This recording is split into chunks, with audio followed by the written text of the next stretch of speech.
Hoy vamos a religar acerca de los grimorios, unos libros que son sensacionales porque causan sensaciones, porque causan impacto, pero además por la misma razón sensacionalistas, porque precisamente el impacto que causan ha servido para distorsionar el gran contenido simbólico y pues a la posteridad que han dejado. Y sobre todo porque están escritos en un lenguaje críptico, ¿no? Y que de ello va justo todo lo que vamos a hablar acerca de los grimorios y desvelarlo. Exactamente, pues vamos a eso.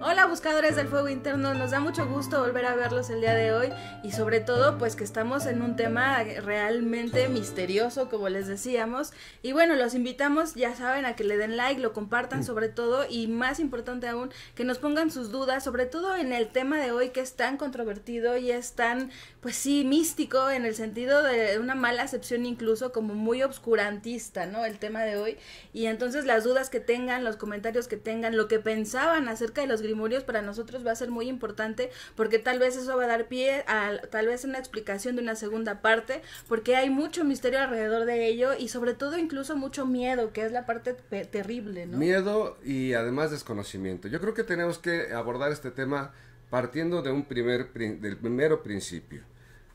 Los grimorios tuvieron un gran auge alrededor de la Edad Media, pero no comienzan en la Edad Media, por su misma razón de existir. ¿Cuál es la función del grimorio?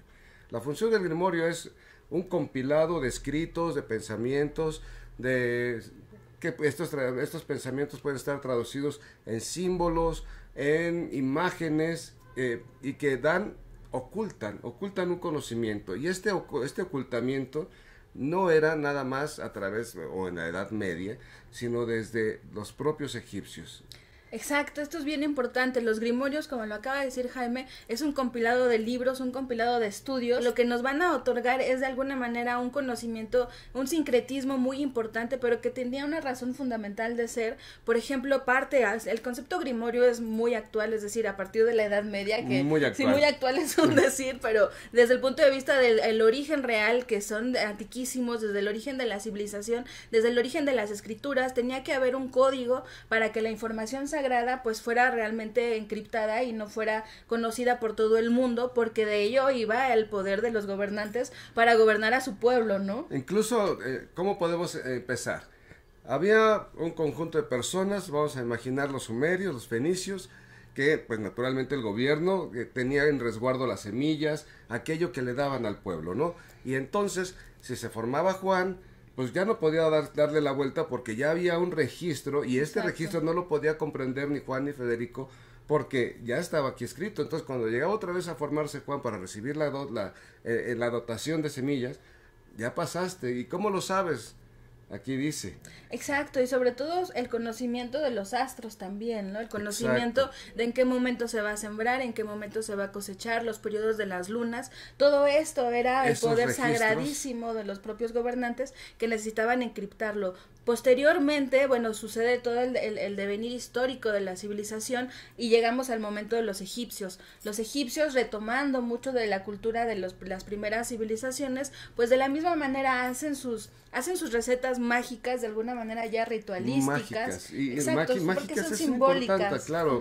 Mágico porque podían transformar su mundo a partir de esta concepción simbólica que dejaban resguardada en esos signos. Y no era dable a todos, es decir, la insistencia en que no era dable a todos es particularmente la función simbólica de los grimorios, no es para todos. Y esto, fíjate que a manera de conclusión anticipada, porque vamos a llegar ahí, cada quien puede hacer o lo hace de hecho, su propio grimorio, el diario de vida, ¿no? Que puede ser, ¿qué le hace uno al librito? Le pone un candado. Ese candado es para que nadie lea nuestro propio diario.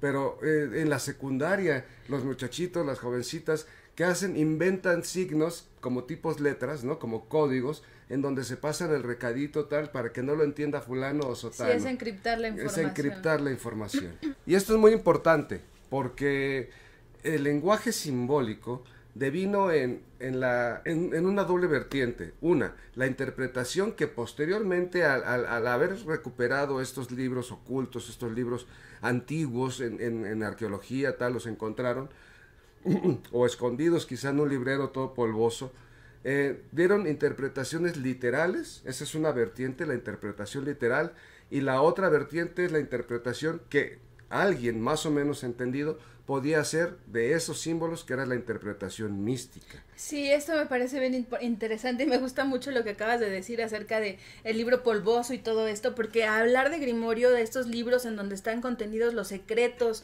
para salvar a la humanidad, y sí es verdad, salvar a la humanidad propiamente del individuo, salvar a todo esto que tiene un montón de enemigos, pues decir, vicios que nos atacan, y entonces necesitamos salvarlos. Y esto me remite mucho, no sé si recuerdan, en la película del Señor de los Anillos, cuando sabe que Bilbo tiene un anillo y entonces Gandalf no sabe bien qué onda, sí. Si es el anillo, el anillo, el de Sauron, exacto, o es algún otro anillo importante, y entonces va y corre a buscar dentro de los libros polvosos, va y corre y vemos en la película que pasa las hojas y todo hasta que encuentra la información de que realmente si pone el anillo, fuego, ¿no? Si pone el anillo en la fogata va a desvelarse el lenguaje en élfico, donde va a decir que es realmente el anillo. Y estos son los grimorios también particularmente que nos remiten a estas épocas que son del obscurantismo propio de la Edad Media, de la que habla el propio Señor de los Anillos. Exacto, entonces mira, partiendo de la parte literal, pues hubo personas que malinterpretaron porque no sabían el contenido simbólico que estaba allí inmerso, y entonces hablaban de cosas que podrían ser quizá terribles: un corazón, el semen cristónico, el matraz con fluidos humanos, que todo esto no era realmente algo literal. Sin embargo, en esa literalidad de hacer experimentos con esto y con aquello y con lo otro, se percataron pues que había resultados, y estos resultados devinieron en grandes ciencias. Por ejemplo, la medicina estaba pues ultra prohibido, sobre todo en la Edad Media, pues examinar un cadáver por dentro. Entonces imagínate que de pronto cómo podías tú decir tus experimentos basado en aquellos libros crípticos, cómo podías establecer que efectivamente fuiste a profanar un cadáver para poder comprender qué tenía por dentro ese cadáver. Y es muy interesante cómo se relaciona la propia historia de la magia, como lo concebimos al día de hoy, todo esto esotérico, con la historia real de la propia civilización. Hablábamos hace un momento sobre los egipcios y sobre los sumerios y sobre todas estas civilizaciones fundamentales, y dentro de estas civilizaciones el papel de los escribas era muy importante porque particularmente tenían que ser conocedores del lenguaje críptico para ser capaces de traducirlo de la manera más fiel posible, y esto hacía entonces que para el grupo selecto que conocía ese lenguaje no se perdiera ninguna información. Pero cuando dejaron de haber estos escribas, se empezó a perder muchísima de la información sagrada que contenían aquellos documentos, y sobre todo lo hacían de una manera prevista, anticipada, para cuando venían en Egipto, cuando estuvieron las invasiones griegas y romanas. Exacto, sí. Pues entonces tenían una multitud de libros sagrados que hablaban acerca de los rituales, acerca de cómo embalsamar a los muertos, acerca de cómo invocar a las deidades, en qué periodos de la luna, en qué periodos del sol, el crecimiento del Nilo, todo esto que era fundamental y lo más sagrado para la civilización. Y el culto a los muertos, ¿no? El culto, exacto, el embalsamar a los muertos, que es propiamente a lo que te refieres. Y entonces esto que era tan sagrado para ellos, sabían que era información que los propios griegos iban a desear tener, y entonces de alguna manera, para hacer un pacto en el cual la invasión en el sentido religioso no fuera tan destructivo, tan invasivo, pues lo que hicieron fue traducir algunos de estos grimorios, de estas recetas, de estos rituales, de estos rituales. Entonces lo que hicieron fue traducirlo, pero teniendo todavía en reserva mucha de la información. Exacto. Y no darles todo. Es que eso es justo lo que estás diciendo, es súper básico. ¿Cuántos grimorios conocemos? Que la Picatrix, que el grimorio de San Ciprián, que las clavículas de Salomón, es un montón, que se piensa que son antiquísimos. Por ejemplo, hablando de las clavículas de Salomón, empieza la llave menor en el siglo XV, luego la clavícula, la clavícula Salomónis en el siglo XV, y luego la llave menor por ahí del siglo XVII, o sea, muy apenas, muy apenas, pero como está escrito en hebreo, se piensa que es súper allá antiquísimo, de la época efectivamente en la que se supone que vivió el rey Salomón. Exacto, se le atribuye a eso, pero realmente no es así. Es que fue después de esto, de la época de los egipcios y todo esto, pues ya sucede todo lo que conocemos como el desarrollo de Grecia y de Roma, pero finalmente también sucede el periodo histórico de la Edad Media, y entonces, como todos lo sabemos, pues es un periodo oscuro en el cual todo lo que no formaba parte del culto católico, pues era una herejía, incluyendo también los propios conocimientos místicos del judaísmo, particularmente refiriéndonos a la cábala. Y entonces, ¿qué hacemos? Si esto ya estaba en latín, pero si está en latín van a conocer los secretos, y entonces no solamente corre peligro la información, sino que corre peligro mi propia vida. Y entonces lo que se hace es que estos libros que ya estaban traducidos en latín, pues se vuelven a traducir ahora en hebreo de nuevo. Y en tantas traducciones se pierde mucha sustancia de lo que pues igual, o sea, algún autor que escribe en inglés, que escribe en francés, cuando lo traducimos a español, pues perdemos. De igual manera, los escritores que escriben en español, cuando son traducidos a alemán o a danés, pues se pierde mucha información. Y no solo sobre la mística cabalística en este sentido, sino incluso muy interesante lo que tú decías acerca de los estudios, la propia ciencia, los propios estudios de la medicina. Bueno, pues esto también era parte por completo negada al desarrollo en ese momento de la Edad Media, y había dos tipos de magia de alguna manera, que en realidad estamos hablando de ciencia, y la primera es la ciencia, la magia elemental o la magia natural. La magia elemental o la natural se refiere a los estudios de la física, de la química, de la biología, pero en cuanto a las especies de las plantas, a las especies de los animalitos, y esto de alguna manera no era visto de una manera tan nociva, tan execrada por completo, y bueno, eran de alguna manera más libres. Pero había por el otro lado otra medicina que le nombraban la medicina diabólica, y esta era particularmente la que Jaime nos estaba diciendo, que era acerca de abrir los cuerpos de los cuerpos. Evidentemente era por completo negado el sacarle los órganos, ya sea para el estudio del desarrollo de la propia medicina y salvar más vidas, pues no era posible en aquella época. Es que imagínate qué grave era esto. Hay una teoría por ahí que estamos hablando de que se puede pensar como parte de la alquimia, pero también parte de la ciencia, como protociencia o pseudociencia, pero todavía ni siquiera se llamaban así, sino eran aproximaciones de alguna manera estudiosas, querían responder muchas preguntas. Y esta es la teoría, por ejemplo, del flogisto. El flogisto es una cosa bien loca, porque decía Becker, en 1660 y algo, Becker se apellidaba, que entre más flogisto tenía algo, más inflamable era.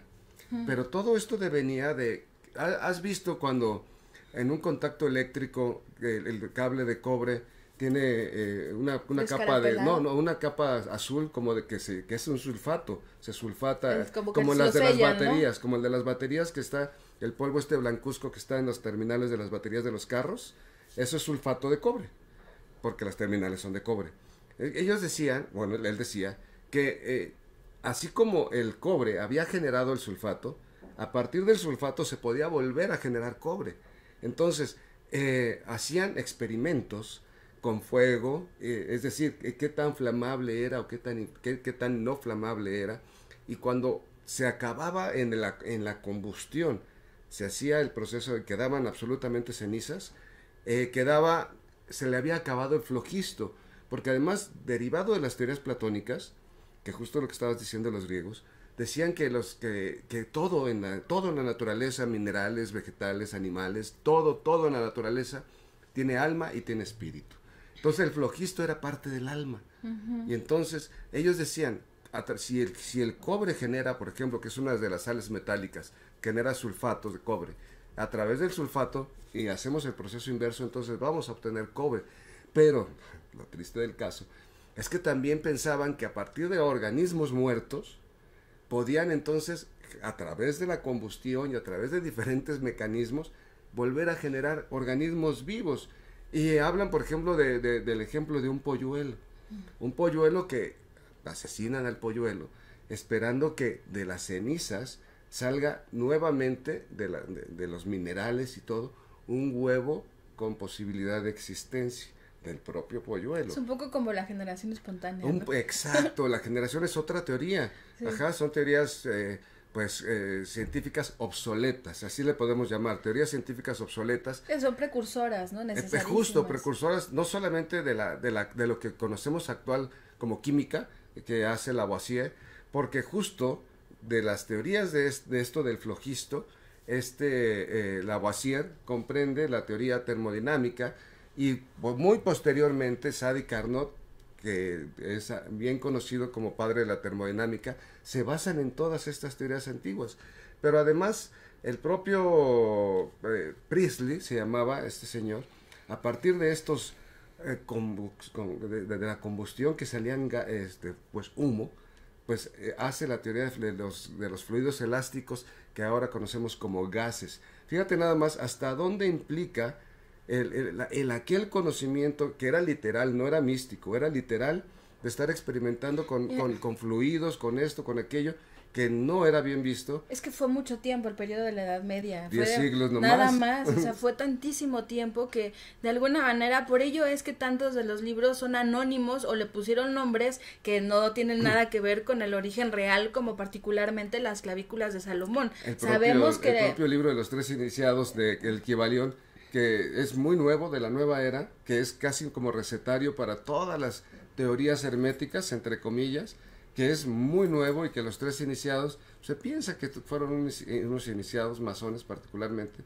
pero que dejan en el anonimato para crear expectativa y misterio. Y bueno, diferentísimo ese objetivo con el propio de la Edad Media que les decía, que era resguardar la integridad del individuo o de la propia escuela que se dedicaba a los estudios de la ciencia y a los estudios del desarrollo del ser a través de los conocimientos fundamentales que nos ha otorgado la propia Cábala como un orden, a través de un orden de la estructura de cómo se creó la existencia, no solamente de universal, sino también del individuo y sobre todo el medio de conocerlo, medio de conocer a la persona y a todo cuanto existe, porque se está basado por completa la Cábala en las propias matemáticas, así que también se decía, me parece muy bonito esto, porque los escribas también se entiende que en su traducción son los que saben contar, y para los cabalistas, es decir, para los hebreos, era importantísimo esto de saber contar, porque cada una de las letras tiene un número asignado, y entonces a través del conteo de las letras vamos a tener un resultante de un número, y ese número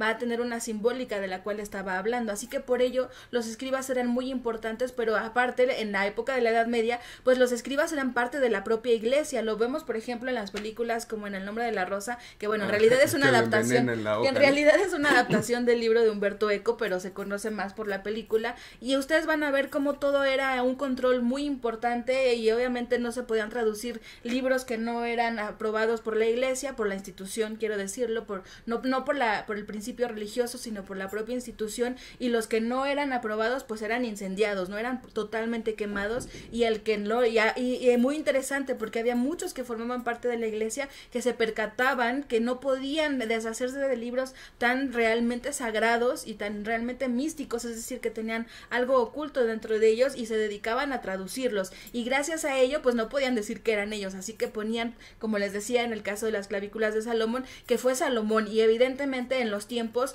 y aparte en el uso del lenguaje no corresponde al lenguaje que tenía el gobernante Salomón, que sí, y ¿por qué fue que se le atribuyó que era él? Pues porque fue el que construyó el primer templo. Y la sabiduría de Salomón. Y sí, la sabiduría para la construcción del primer templo, con la columna, lo que conocemos ahora, por ejemplo, y ustedes lo pueden ver en la columna, en su carta de la papisa del tarot, particularmente y muy directamente en el tarot White, van a ver la columna B y la columna J, bueno, pues eso hace referencia a la construcción del pórtico del templo de Salomón, y esto alude claramente también a las dos columnas del árbol cabalístico, que podríamos analogarlo igual como la columna B y la columna J, y esto tiene toda una simbólica que va a hablar acerca de la Sefirot, así que ¿quién más, con qué más nombre podríamos nombrar todas las clavículas de Salomón que con el propio nombre de Salomón, porque él era el contenedor de todos los secretos? Fíjate que es muy importante esto que estás diciendo, porque es tan grave, porque ¿cuántas veces nos han dicho toma este sello de X, toma este sello de Y, toma el tetragramatón que tiene una estrella y un montón de palabras hebreas, tal, pero eso está bien como un referente, como una manera de aprendizaje, pero el sello que hagas tú, el talismán que hagas tú, para un propósito particular, como lo hicieron aquellos, le sirvió a ellos. El tuyo es tuyo y el que yo haga para mí es para mí. Ese es el verdadero secreto grande de estos libros, cómo aprender a fabricar, confeccionar estos sellos para mi propio uso, y que no se piense que fabricar el sello es invocar demonios, es invocar ángeles, porque estos ángeles y demonios y todas estas fuerzas son también símbolos, es decir, están aquí en nosotros mismos y cumplen una función. Así sí, tan claro como es como lo que les refería al principio, son aquellas fuerzas del mal que nos atacan, como cuando nos salimos de nosotros mismos de ira y destruimos todo a nuestro alrededor y decimos cosas que no queríamos decir. Bueno, esos son los demonios, y por eso me parece muy importante, porque también dentro de las clavículas de Salomón se le conoce como el libro del exorcista, porque va a decir, y ustedes lo van a poder leer, que por favor el demonio salga de mí y que nunca más regrese. ¿Cómo se llama tu demonio? Exacto, y entonces vamos a ver que tienen varios nombres, porque los demonios son legión, ¿no? Son una multitud de cuestiones que nos atacan y que nosotros en ocasiones no podemos controlar, y como lo están viendo, está hablando de cuestiones simbólicas. ¿Y cuál es la contraparte de esto que ataca? Pues vamos a encontrarlo entonces en las virtudes, que se analoga también a los arcángeles, a los ángeles, a los enviados de Dios, a los mensajeros que de es Dios, la conciencia, ¿no? Superior. Exacto, la conciencia. Y entonces, bueno, de todo ello van a hablar las clavículas de Salomón,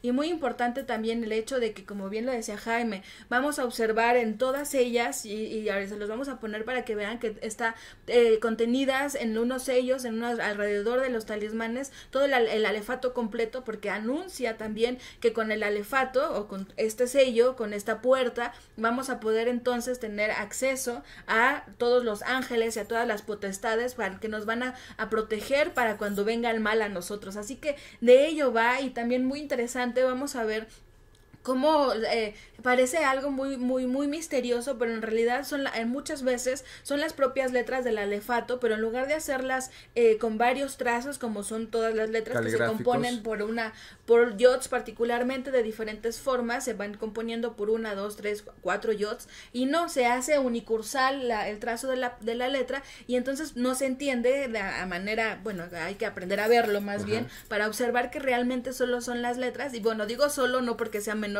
sino porque no es así tan misterioso y tan velado, pero bueno, tenían que hacerlo de esta manera por todo esto del obscurantismo, para salvar la vida. Pero finalmente sucedió algo maravilloso después de la Edad Media, que bueno, fue el Renacimiento, y con el Renacimiento... Qué bueno que lo mencionas, fíjate, porque estamos hablando, por ejemplo, también de estudios astronómicos y astrológicos, que todos conocen los signos astrológicos y los signos astronómicos, que el signo de Aries, el signo de Venus, tal, pues es un lenguaje cifrado, así tal cual, y comprender, por ejemplo, una carta natal es comprender un lenguaje cifrado. ¿Y qué sería de la astronomía y la astrología actual sin un señor que se llamó Kepler? Que finalmente él no lo hizo todo. Él se basó en las observaciones del movimiento retrógrado de Marte, que eran las observaciones de Tycho Brahe, para que pudiera él entonces definir y hacer las bases para formular las leyes que rigen los movimientos de los planetas. Fíjate qué grave, qué importante, pues. Pero no solamente eso, Tycho Brahe muere, y después de varias peripecias con la familia de Tycho Brahe puede obtener Kepler estas observaciones y hacer esas leyes, pero Tycho Brahe muere, se piensa, envenenado por gases de mercurio, por vapores de mercurio, porque practicaba la alquimia, justamente. Hablas del Renacimiento, ¿no? Hablo del Renacimiento como consecuencia, y todo su antecedente desde las observaciones de todos los pueblos que han tenido en los astros, pero hablo como una consecuencia ya muy novedosa, por decirlo así, de Kepler, la participación de Kepler, pero que no hubiera sido solamente él, si no hubiera tenido el gran aporte de las observaciones de Tycho Brahe. Finalmente hay un señor ahí que se llama Karl Popper, que hace una especie de de teoría o de reglas, el falsacionismo, para poder dividir lo que te decía, lo que es literal de lo que es simbólico, lo que es místico, y ya finalmente lo que es el saber del creer. Ya no se vale solamente creer, sino ahora ya vamos a tener corroboraciones. Entonces el falsacionismo justamente va en contra, o su contra del falsacionismo es el verificacionismo. Se da por sentado que no se puede tener certeza de algo hasta que se prueba. Y entonces ahí es donde nace justamente, son las bases de lo que hoy tenemos como método científico. Todas estas observaciones, y todo nace de aquellos primeros intentos del ser humano para dejar constancia, para dejar registro de sus observaciones, de su experiencia. Lo que decías, si el Nilo crece tantos codos, bueno, entonces la cosecha va a ser pobre, o si crece X cantidad de codos, va a haber una inundación y tampoco vamos a tener cosecha. Y estos registros, pues naturalmente eran para prolongar la existencia de los pueblos, y permitía entonces prever, que justamente lo que te decía es prever o prepensar eventos que pudieran trascender a la vida del hombre. Sí, exacto, eso es muy importante, y les decía con lo que yo refería del Renacimiento, que eso dio pie particularmente a un estudio renovado, pero un estudio ya no desde el punto de vista oscuro. Lo que se quería era precisamente tener un nuevo punto de vista, un punto de vista no dogmático, no creer por creer, como lo que acabas de decir. Y bueno, de ahí van a surgir muchos investigadores y muchos que conocemos al día de hoy, como Agripa mismo, ¿no? Que fue el que se dedicó a traducir muchos de estos grandes libros y que reformó por completo toda la magia de alguna manera, ¿no? Fueron los que establecieron los principios para lo que estudiamos al día de hoy, como la propia alquimia, la propia incluso la cábala, todos estos estudios que se han retomado y se han retomado. Aleister mismo pues también puso de su parte a las propias clavículas de Salomón para seguir explicándolas, y es que esa es parte de los grimorios. Los grimorios fueron pasando de generación por generación, de manos, en ocasiones se les quitaban cosas porque ya veían que la iglesia tal vez los estaba encontrando que estaban cometiendo delitos. Bueno, pues vamos a ponerle cosas que van más conforme a sus principios para velarlo más, y se piensa que en algún punto se perdió gran parte por estas veladuras para protegerse, y bueno, el propio Agripa y el propio Aleister pues le fueron poniendo más de sus propios conocimientos para ir de alguna manera enmarcando realmente el conocimiento propio de las clavículas, que es importantísimo. Me parece que sí es absolutamente cierto y definitivo lo que dices acerca del hecho de que lo que funcionó para aquellos que escribieron las clavículas de Salomón, pues les funcionaron, pero yo creo que particularmente para comprender de qué va la cábala, cuáles son aquellas, porque ustedes van a ver en las clavículas de Salomón que son círculos, muchos círculos, claramente hacen referencia a las sefiras, y cada uno de estos círculos tiene entonces un color porque hace alusión a los propios planetas que están situados en cada una de las sefiras, y entonces una letra para cada propósito. Entonces están haciendo de alguna manera que no se olvide la escuela propia de la cábala, no lo ponen en árboles pues porque claramente era demasiado obvio. Claro. Tenían que hacerlo de esta manera, y lo que sí nos ayuda mucho es para comprender el orden y sobre todo comprender cómo es que funciona esto de los exorcismos, ¿no? Como decías, nombrarlo, ¿cómo se llama, y entonces tu demonio, saber cómo lo vas a sacar de ti. Y yo creo que ese es el propósito de los grimorios. Los grimorios son libros que en su momento tuvieron que ser pues ocultados por múltiples razones, ya sea por invasiones de otros pueblos hacia nosotros, y no te quiero dar todo mi conocimiento. Esto es sagrado demasiado, y entonces sé que lo vas a profanar, entonces lo oculto. Posteriormente, como les decíamos, me vas a matar porque estoy investigando esto, pero no lo pienso dejar de hacer porque sé que es necesario para el desarrollo de la civilización, pues lo voy a hacer, pero no le voy a poner mi nombre. Muchísimos anónimos, pero siguen vivos y son fundamentos importantísimos al día de hoy, tanto científicamente como para el desarrollo del ser, y de ello va la creación de nuestros grimorios, ser capaces de traducir toda la información. Y bueno, de alguna manera esto de los grimorios, ya hacerlo en lenguaje encriptado, es más como por hacerlo más sensacionalista tal vez, porque bueno, nada más como decía Jaime, para que no venga cualquiera persona y lo lea y entienda lo que estoy pensando, lo que estoy estudiando, pero más que es como por un sincretismo personal, más que porque realmente haya un peligro en el mundo en este momento, ¿no? Sí, muchos pensadores, Papus, Giordano Bruno, Paracelso, que abordaron estos temas y lo ocultaban en símbolos, ya no en círculos, en talismanes, en sigilos, sino en figuras extrañísimas, que un león verde tragándose al sol y después vomitándolo, que un hombre con dos cabezas, unos muertos así con dos cabezas y un bebito. Y es que de ello va el símbolo. Esto es algo muy importante. Todo el tiempo vemos lenguajes encriptados, no solamente lenguajes distintos al español, sino lenguajes de otro tipo, como el lenguaje simbólico, el lenguaje de los arquetipos, lenguaje quiero decir, todo el contenido de los símbolos, el contenido de los signos, símbolos que componen las alegorías. Todo esto de alguna manera también es encriptado, y es como aprender a leer el tarot. ¿Qué necesitamos hacer? Pues desencriptar este código para que yo lo aprenda a leer y entonces lo comunique, lo sea capaz de traducirlo y se lo comunique a mi consultante o a mí mismo, ¿no? Que de ello va realmente todo esto de los grimorios, o que se conoce como libro de sombras, ¿no? Queda en las escuelas de la nueva era, y pues finalmente hay grimorios muy actuales de diferentes escuelas e instituciones, de la escuela satanista, por ejemplo, de Anton LaVey. Pues muchos símbolos también se retoman a través del ocultismo, las propias clavículas de Salomón, que tienen sus orígenes por allá. Hay unas traducciones específicas hechas por Eliphas Levi, bueno, para Eliphas Levi, porque él no las tradujo particularmente, sino pidió que se las tradujeran. Y debemos de comprender, de alguna manera es como ver la tabla periódica, o sea, para mí sí lo vimos todos, lo estudiamos en química y las reacciones, ¿no? Todo sí, que una flechita y que NA, no sé qué. Exacto, y tú dices, no, pues sí, eso ya dice ahí, te creo que pasa, pero que yo comprenda realmente de qué va la tabla periódica o de qué van las fórmulas matemáticas. Esto es un lenguaje encriptado, y era de ese tipo. O la música. Sí, eso. La música es un lenguaje encriptado.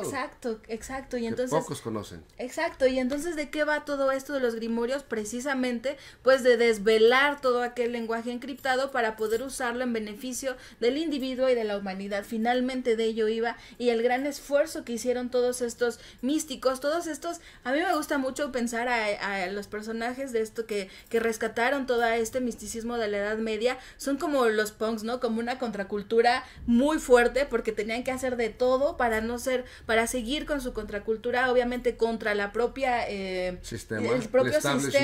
contra el propio sistema de la iglesia y la Santa Inquisición y todo esto, ir en contra de ello. Y entonces por ahí este lado seguimos haciendo los estudios de medicina, los estudios de la física, los estudios de la química, los estudios de la mística, los estudios esotéricos, y entonces esto ir contra el sistema es parte de alguna manera, porque es desvelarlo, no dejar nuestro conocimiento a un nivel de lo que nos dicen que las clavículas de Salomón, que Picatrix, que todos estos grimorios son unas cosas espantosas. Y bueno, es que la medicina, pónganse a pensarlo, es una cosa realmente espantosa, impactante, exacto, sí. Pues tienen que trabajar el primer año, me parece, de medicina, pues es en estudios con cadáveres, ¿no? Exacto, claro. Hacen estudios con cadáveres y con fluidos y con lo que ustedes imaginen, y no podría ser de otra manera. Así que sí, van a hablar muchos de cosas que son un poco asquerosas, pero bueno, fueron necesarios para que al día de hoy tengamos los beneficios que tenemos. Pero además, ¿no? Justo lo que decías, lo que a manera de broma, ¿cómo se llama tu demonio? De verdad, sí. Hacer un exorcismo no va a, o sea, es eso, es solamente eso. ¿Cómo se llama? Se llama ira, se llama angustia, se llama depresión. Si yo no lo sé nombrar, si yo no sé cómo se llama este demonio, ¿cómo lo voy a poder sacar de mí? ¿Cómo voy a poder sanarlo, por decirlo así? Y que no vuelva a atacar, sobre todo. Exacto, entonces, hablamos de cosas locas como el Spectro Patronus de Harry Potter, ¿no? Que es un pensamiento feliz porque el dementor viene y me quita la felicidad. Un pensamiento intrusivo, exacto, ¿no? Que el dementor puede ser un pensamiento intrusivo, y el pensamiento feliz me permite ir en contra de ese pensamiento intrusivo. Así que la nueva era, así como dijiste, que eran, pues sí, personajes de contracultura, pues en todas las eras hay estas contraculturas, ¿no? En la nueva era surgen muchas nuevas escuelas que ya se alejan de Papus, de Paracelso, de Agripa, de Giordano Bruno, etcétera, para hacer nuevas incursiones con nuevas filosofías, retomando sí lo antiguo, retomando todo esto, pero dejándolo un poco de lado y dejándose más bien acercándose al cultivo de la persona a través del acercamiento a la naturaleza, a las plantas, a los árboles, pero ya de una manera mística, de una manera espiritual, podríamos así. Sí, y también dejan consignados en sus grimorios que ahora quizá les llaman libros de sombras o simplemente diarios o recetarios, los recetarios de las brujas, por ejemplo, que hablan justamente de estos temas en donde el ritual hacia la luna, el ritual hacia el sol, Pues es que etcétera. es como una receta en contra de los pensamientos intrusivos, ¿no? Y vamos a ponerle, no sé, 3 gotas de lo que te imagines. De lavanda, de rosas, miel de amor. ¿Y qué es la miel de amor sino extracto de rosas pero de con manera miel, simbólica, ¿no? Exacto, a lo mejor quiero aquí ponerle adentro. 3 hojas de loto, porque el loto me remite a la paz, al estado de la pureza, y entonces mi receta va a tener 3 hojas de loto. Pero aparte va a tener miel, porque la miel es pura y brilla y es análoga al sol. Entonces yo estoy haciendo una receta que son 3 Van a hojas ser de loto, pensamientos. miel, pero son pensamientos, yo ya 3 sé. pensamientos Exacto. maravillosos. Esto va a llenar mi receta de hoy para sentirme feliz. Para sentirme feliz y pura. Eso Exacto. sería mi receta. Ajá. Pero Está encriptado está ahí. encriptado porque son símbolos como el loto y la abejita o la miel, que están hablando sobre lo que yo necesito recuperar de mis emociones para sentirme feliz, sentirme contenta, sentirme pura y brillante como el sol, ¿no? Casi, casi. Entonces, de ello va esta parte de los grimorios, que debemos sí estudiarlos definitivamente sin miedo, más bien con toda la pensamiento Apertura lógico, mental. con el pensamiento lógico, con incluso con pensamiento científico, verificarlo de dónde viene, eso sí, definitivamente, para los estudios de la mística y los estudios de la magia, como se le conoce, no hay que dejarnos llevar por lo que Las nos quieran creencias. espantar, por las creencias, por el dogma, porque vamos repitiendo patrones, queremos liberarnos de un montón de cosas, pero en ocasiones formamos parte de ese mismo patrón y creemos todo lo que nos dicen, y yo creo que sobre todo hay que cuestionarlo y sobre todo hacer nuestros propios grimorios, Hacer las nuestros propios investigaciones, sigilos, claro, y exacto. hacer las investigaciones serias, o sea, no podemos confiar en el grimorio de San Espiritualito, Pues sí, porque porque quién aparte sabe se quién lo perdió un escribió, montón, sí, claro. quién sabe quién lo escribió, quién sabe cuánto se perdió, quién sabe cuánto se tuvo que ocultar Muy en un objetivos mensaje tenemos que demasiado ser. encriptado, y entonces va de interpretación en interpretación en interpretación, y esto es una historia de nunca acabar. Entonces definitivamente hay mucha investigación, no tener miedo, leerlo de la manera más neutra posible, y entonces Objetiva. cada quien ir sacando sus propias conclusiones para que cada quien haga sus recetas, cada quien haga sus sigilos, sus talismanes, y bueno, de ello van los Y grimorios. que no tienen que ser talismanes salomónicos ni no, o sea, No. pueden ser con cualquier cantidad de elementos y eso sirve para mí, para poder sentirme de una mejor manera, vivir de una manera, para recordar cuando yo vea este sello, este talismán, que puede ser un gatito, si ustedes quieren. Me va a remitir. Me va a Que remitir es un un poco pensamiento. como los tatuajes, ¿no? Exacto, claro, un poco como los tatuajes. Entonces, ¿de qué van estos libros ocultos, estos libros secretos, estos libros misteriosos? Que sí eran estos ocultos, libros misteriosos. que ahora son sensacionalistas. Va de que nosotros tenemos que saber, no creer, investigar quién lo escribió, cuándo lo escribió, para qué lo escribió, qué buscó encriptar en ese Y para hacerle conocimiento. honor a los de la Edad Media y también continuar la tradición del Renacimiento, que mucho se ha perdido, ¿no? Yo Y creo que derivó en la ciencia.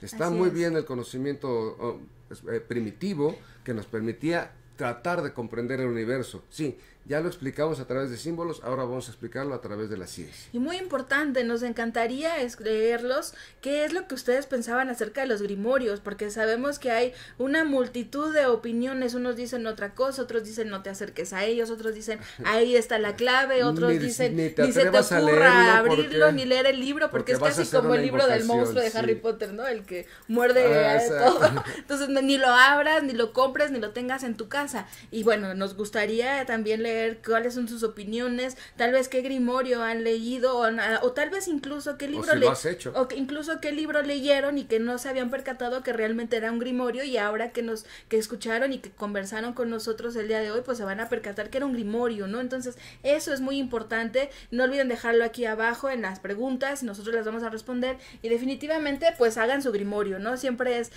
hermoso tener el libro determinado para este propósito. A nosotros nos encantan las libretas, y es más, ni nos gusta usarlas de repente porque son Las tenemos hermosas de guardadas verlas. Sí, pero bueno, siempre es hasta perder el miedo de hacer el grimorio. No tiene que ser perfecto, no tiene que ser hermoso, no se comparen. Esto es bien importante para la creación de los grimorios. Siempre van a los clásicos, o a lo mejor conocen a alguien que hace grimorios muy bonitos con collage y quieren hacerlo igual, pues no se comparen. Los diarios con dibujos de los pintores, eso es un grimorio, es un Sí. recordatorio de algo que fue el recetario de la abuela que tiene la receta secreta Exacto. del mole de olla, eso es un grimorio.